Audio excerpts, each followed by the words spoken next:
अस्सलाम वालेकुम। साजिद अहमद चेयरपर्सन इस्तेकाम पाकिस्तानी ताद मेरे अजीज हमवतनों और दुनिया में मौजूद मेरे अमन पसंद बहन और भाइयों, मैं उम्मीद करती हूँ कि आप बाफजले खुदावंद आलम खैरियत से होंगे।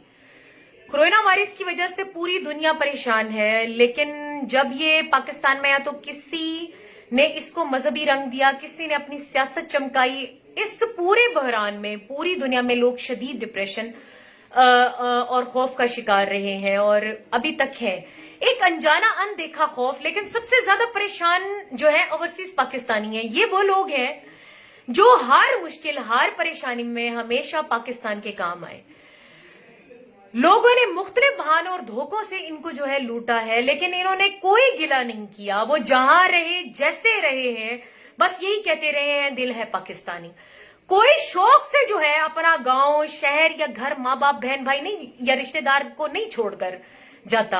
इंसान अच्छी जिंदगी की तलाश में और अक्सरियत जो है बेरोजगारी की वजह से अपने माँ बाप बहन भाइयों को और जिंदगी की उनकी जिंदगी को आसान करने के लिए अपनी पूरी जिंदगी परदेश में गुजार देते हैं। इनको पैसा दरख्तों पर लगा नहीं मिलता, ये दिन रात मेहनत करते हैं। कोरोना जो है एक आलमी वबा है। अगर कोई बैरून मुल्क मुकीम पाकिस्तानी इसका शिकार हो गया तो क्या इसको अछूत बना दिया गया या इसको अछूत बना दोगे? मजाक बनाया जाता रहा। वो लोग जिनको मुंह धोने की तमीज नहीं, वो अब्रॉड पाकिस्तानियों पर तनकीद करते नजर आए हैं, जैसे कि कोरोना इन्होंने ही खुद जो है दावत दी हो। कोई पाकिस्तान वापस आया तो इसके पीछे ऐसे पड़े जैसे वो कोई मुजरिम है। जो पाकिस्तानी बैरून ममालिक में कोरोना का शिकार हुए, इनके घर वाले माँ बाप कितनी अजियत में मुब्तला है।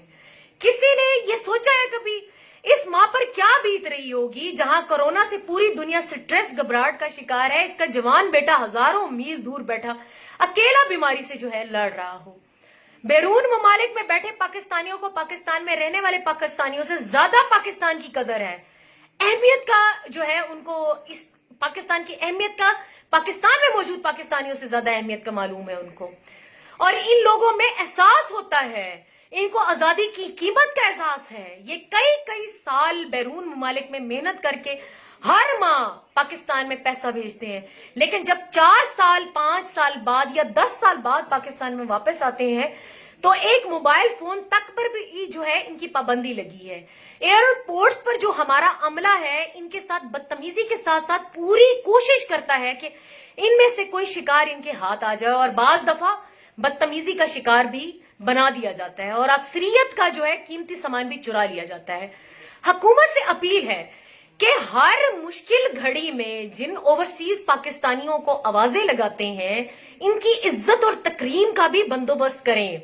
इनको एयरपोर्ट्स पर सहूलियात दी जाएं, एयरपोर्ट्स पर तैनात अमले को भी लगाम डालें और बैरून ममालिक में मौजूद अपने सफारत खानों को भी ताकीद करें कि पूरी दुनिया में जो है पूरी दुनिया में जो है वाहिद पाकिस्तानी सफारत खाने जो अपने ही पाकिस्तानियों को तंग करने में कोई कसर नहीं छोड़ते और ना ही अपने शहरियों के मसाइल हल करने में दिलचस्पी लेते हैं।